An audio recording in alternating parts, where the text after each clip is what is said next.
Good morning students. आज बहुत दिनों बाद फिर से आप लोगों से मुलाकात कर रहे हैं। मौसम का कुछ असर था जो हुआ है, मुझ पर भी हुआ है। चलिए, हमने जहाँ छोड़ा था वो था मादा शंकु की, जो हम स्टडी करना थे हमको आगे। हम आज मादा शंकु के बारे में ही पढ़ेंगे।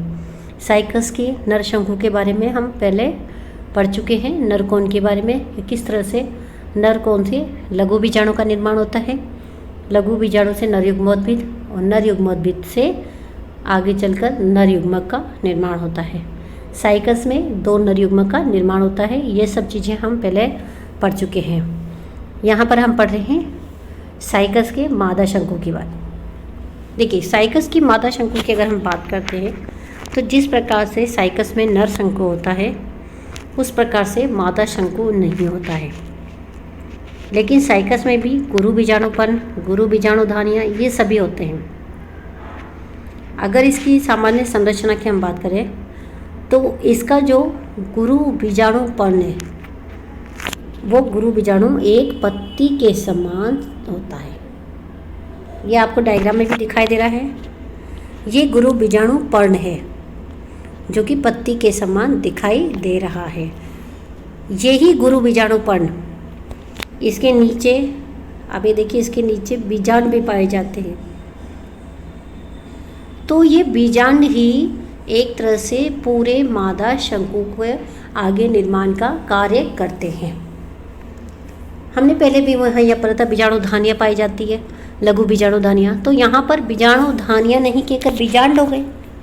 तो ये बीजांड पाए जाते हैं यहाँ पर, जो कि गुरु बीजाणुपर्ण के निचली सतह पर पाए जाते हैं।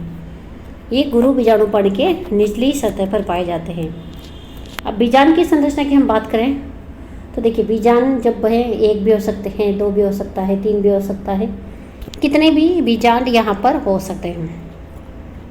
अगर गुरु बीजाणुपर्ण की संरचना की बात करें तो देखिए, इस तरह से इसकी संरचना है पत्ती के समान। ऊपरी भाग होता है जो बंध्य होता है और मध्य भाग होता है इसका फर्टाइल भाग होता है, जिसमें आगे कोशिकाओं का भी निर्माण होता है। आगे का काम भी होता है, उसमें आगे की संरचनाएं भी बनती है। तो इस तरह से जो हमने नर शंकु पढ़ा था उस प्रकार का नर शंकु इसमें नहीं पाया जाता है, बल्कि इसमें गुरु बीजाणुपर्ण के रूप में संरचना पाई जाती है।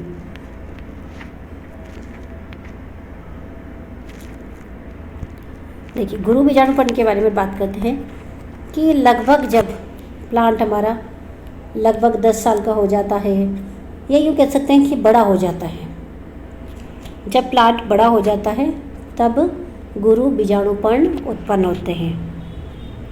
गुरु बीजाणुपर्ण की वृद्धि जिस तरह से हमने पढ़ा था नर शंकु, उसी तरह से इनकी वृद्धि भी शीर्ष भाग पर होती है, लेकिन ये पार्श्व में शिफ्ट नहीं होते हैं।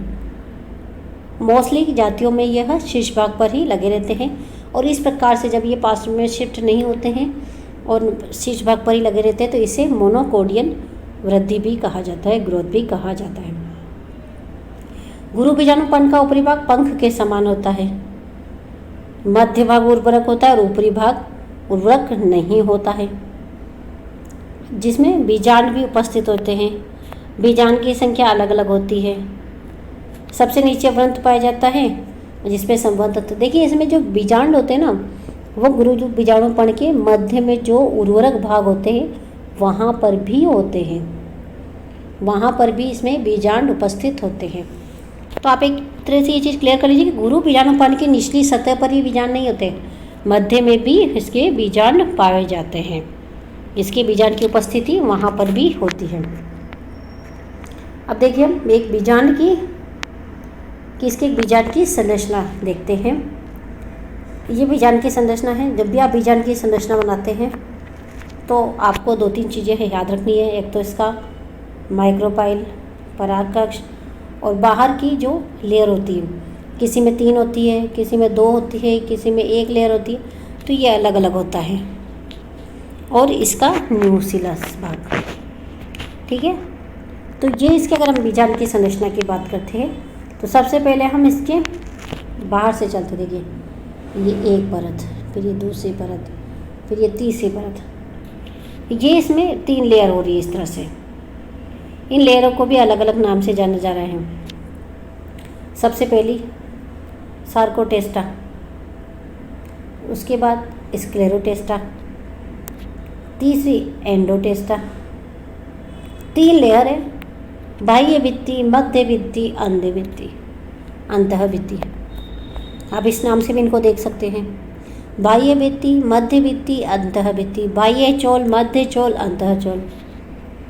तो आप किसी भी नाम से इनको जान सकते हैं। इन भित्तियों का ऊपरी भाग आपस में जुड़ा हुआ नहीं रहता है, इस जगह पर खाली स्पेस पाई जाती है। इसको कहते हैं माइक्रोपाइल, बीजांड द्वार, जिसको हिंदी में कहते हैं बीजांड द्वार, उसको हम हिंदी में बीजांड द्वार कहते हैं। ये इसमें पाया जाता है। तो ये बीजांड द्वार और इसके अलावा बीजांड द्वार के नीचे का भाग थोड़ा क्लियर कर लेते हैं हम इसको, इसके बाद देखते हैं, नहीं तो शायद सब कचरा हो जाएगा तो कुछ भी समझ में नहीं आएगा। बीजांड द्वार के निचला थोड़ा सा भाग ये कहलाता है पराग कक्ष।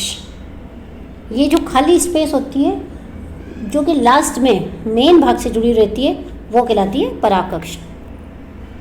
दूसरा भाग है इसका, हम देखें इसमें अंदर कोशिकीय भाग होता है, ये पूरा भाग बात करें हम, इसको कहते हैं न्यूसिलस या बीजांड काय, बीजांड काय, इसको कहते हैं हम न्यूसिलस या बीजांड का।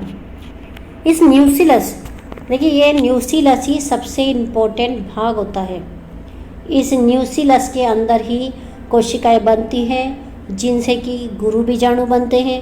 गुरु बीजाणु से आगे अंड का निर्माण भी होता है।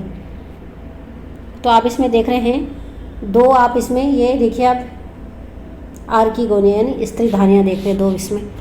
तो ये स्त्री धानियों का निर्माण इट मीन्स कंप्लीट हो चुका है। ये दर्शा रहा है कि यहाँ पर अंड का निर्माण कंप्लीट हो चुका है। तो हम ये कह सकते हैं न्यूसिलस ऐसा इम्पोर्टेंट भाग है जहाँ पर कि सभी कार्य होते हैं, गुरु बीजाणु बनने से लेकर मादा युग्मोद्भिद बनना और अंड का निर्माण होना, ये सभी कार्य उसके अंदर संपन्न होते हैं। ये थी साइकस के बीजांड की संरचना। देखिए कई बार आपके डायरेक्ट डायग्राम भी पूछ लिया जाता है, तो जब भी आप डायग्राम बनाते हैं तो आप 2-3 चीज़ों का ध्यान रखें। एक तो डायग्राम आप नीट एंड क्लीन बनाएं। दूसरा, जब आप उसमें लेबलिंग कर रहे हैं तो लेबलिंग आप 1 साइड लेबलिंग करिए। देखिए इसमें भी आपने 1 साइड देखी, 1 साइड लेबलिंग है, तो 1 साइड लेबलिंग करिए। आप साइड अपने हिसाब से चूज़ करिए, लेकिन बहुत क्लियर तरीके से लेबलिंग करिए उसकी, तभी आपका डायग्राम उसमें सही रहता है वो। तो ये हमने इसके बीजांड की संरचना देखी।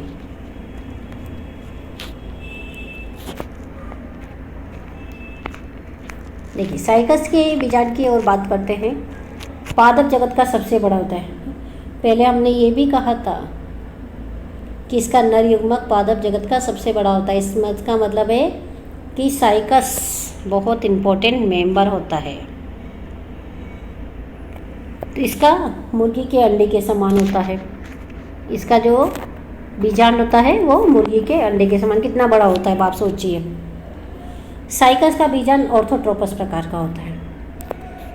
ऑर्थोट्रोपस, एक बार मैं आपको वापस से बैक चलते हैं। ऑर्थोट्रोपस का मतलब होता है माइक्रोपाइल, पराग कक्ष और जो नीचे का इसका वृंत भाग है, जो इसका वृंत भाग है नीचे का, उसकी बात करते हैं।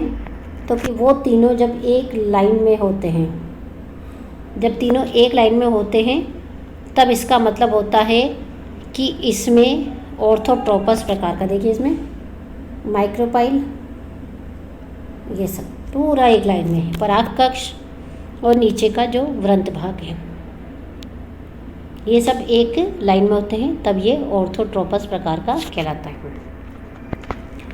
चलिए देखिए हम, इसका बीजांड ऑर्थोट्रोपस प्रकार का होता है जिसमें कोशिकाओं का गुच्छ यानी न्यूसिलस पाया जाता है। न्यूसिलस पाया जाता है। हमने न्यूसिलस के बारे में आपको पहले ही बता दिया है। न्यूसिलस पर कई परतें होती, 3 परत होती है जिनके अलग अलग नाम है। हमने आपको नामों के बारे में पहले ही बता चुके हैं उसके डायग्राम में कि कौन कौन सी परतें होती है और उनके क्या नाम होते हैं। देखिए, इन परतों के अंदर जब कोशिकाओं की बात करते हैं तो जो सबसे बाहर की परत होती है वो दृढ़ोतक की बनी होती है। मध्य की परत है जो इसका जो भी दृढ़ोतक की बनी होती है। सबसे अंदर की जो परत होती है वो ज़्यादातर मुलायम कोशिकाओं की बनी होती है और पेरेन्काइमा कोशिका मुलायम कोशिकाएं होती हैं। तो पेरेन्काइमा कोशिकाओं की वो बनी हुई होती हैं। तो बीजांड के विकास की हम बात करते हैं कि बीजांड का डेवलपमेंट कैसे होता है। गुरु बीजाणुपण पर जिस स्थान पर बीजांड का निर्माण होता है वहाँ सबसे पहले कोशिकाएं मेरिस्टेमिक हो जाती है। देखिए, जहाँ भी डेवलपमेंट की हम बात करते हैं तो इसका मतलब है कोशिकाएं मेरिस्टेमिक होगी। इट मीन्स कोशिकाओं का एक विभाजन करके एक ग्रुप बन जाता है। फिर वो आगे अपने अपने कार्यों के लिए डिवाइड हो जाता है कि वो किस कार्य के लिए कोशिकाएं कहाँ के बाहर की कोशिकाएं किस कार्य को करेगी, मध्य की कोशिकाएं, ये अलग अलग डिवाइडेशन हो जाता है। तो विभाजन की हो जाता है और कोशिकाओं का समूह न्यूक्लियस बन जाता है।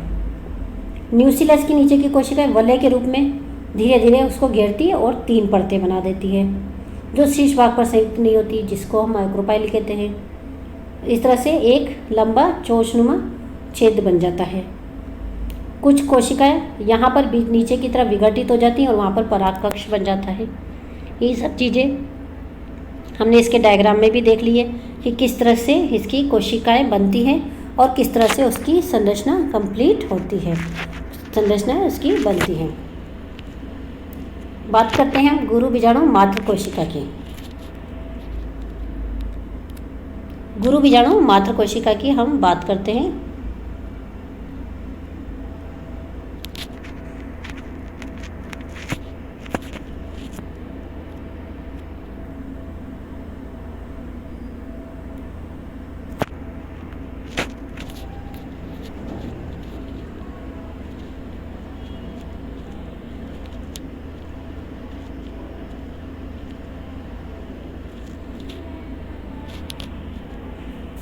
गुरु बीजाणु मात्र कोशिका, देखिए आप न्यूक्लियस को देख रहे हैं आप यहाँ पर कि किस तरह से इसमें न्यूक्लियस प्रेजेंट होता है। ये न्यूक्लियस है, उसमें कुछ कोशिकाएं गुरु बीजाणु मात्र कोशिका की तरह व्यवहार करती है।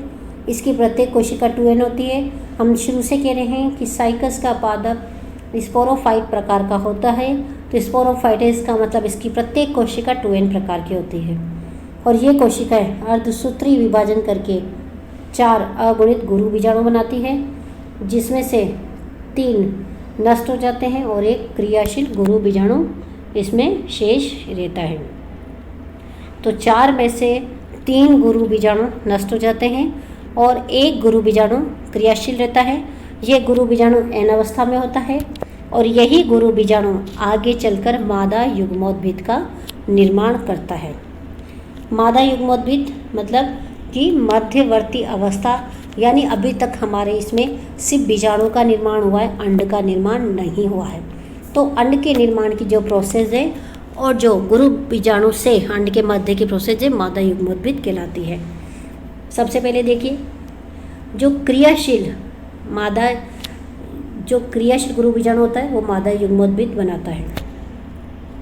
मादा युग्मोद्भिद में स्त्रीधानी का निर्माण होता है। देखिए, मादा युग्मोद्भिद जब कंप्लीट हो जाता है तो पूरी जो कोशिकाएं सब मिलकर है वो एक स्त्रीधानी कहलाती हैं। सभी कोशिकाएं मिलकर एक स्त्रीधानी कहलाती है। तो जो गुरु बीजाणु होता है जब वो आगे प्रोसेस के लिए तैयार होता है तो उस गुरु बीजाणु को अब आर्कीगोनियल प्रारंभिका या स्त्रीधानी प्रारंभिका भी कहते हैं। यह सबसे पहले अनुप्रस्थ विभाजन करता है और 2 कोशिकाएं बनाता है, प्राथमिक आवरण कोशिका और ग्रीवा प्रारंभिका कोशिका। ग्रीवा प्रारंभिका मध्य कोशिका। आवरण कोशिका को मध्य कोशिका भी कहा जाता है। आवरण कोशिका लिखिए, मध्य कोशिका लिखिए। मध्य कोशिका लिखिए, आपको ज़्यादा सही बैठेगा। ये आवरण कोशिका यहाँ पर थोड़ा कंफ्यूज करता है। अब देखिए, वापस से इसमें डिवीज़न हो रहे हैं। आप यहाँ डायग्राम में देखिए, ग्रीवा प्रारंभिका ये इस तरह से डिवाइड करिए और ये 4 से 8 ग्रीवा कोशिकाएं बनाती हैं। ग्रीवा का मतलब गर्दन, नेक सेल्स। तो ये सभी ग्रीवा नाम है। जब भी आप प्रारंभिक का वर्ड किसी के आगे लगाते हैं तो इट मीन्स अगली स्टेप में वो प्रारंभिक का वर्ड हट जाएगा और वही चीज़ बनती है। ग्रीवा प्रारंभिका यानी आगे जाकर इनकी नेक सेल्स बनाती है। नेक लंबी होती है तो ये 4 से 8 भी बन जाती है। मध्य कोशिका की बात करते हैं, डिवाइड होती है अगेन 2 में, वेंट्रनाल कोशिका, अंड कोशिका।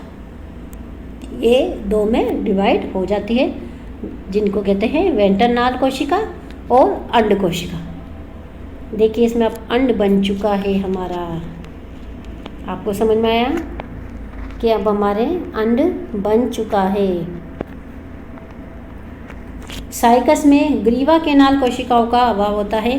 इसको जब भी आप करेंगे इम्पोर्टेंट मार्क करेंगे इसको आप, क्योंकि साइकस में ग्रीवा नाल कोशिकाएं नहीं पाई जाती, जबकि पहले हमने इनके बारे में पढ़ा था। तो इस तरह से साइकस में भी अंड का निर्माण होता है। तो ये अंड का निर्माण पूरा होने के बाद इसमें निषेचन की प्रक्रिया होती है। ये हम अगली वीडियो में पढ़ेंगे कि किस तरह से निषेचन इसमें पाया जाता है, निषेचन किस तरह से कंप्लीट होता है और निषेचन की प्रक्रिया कैसे पूरी होती है।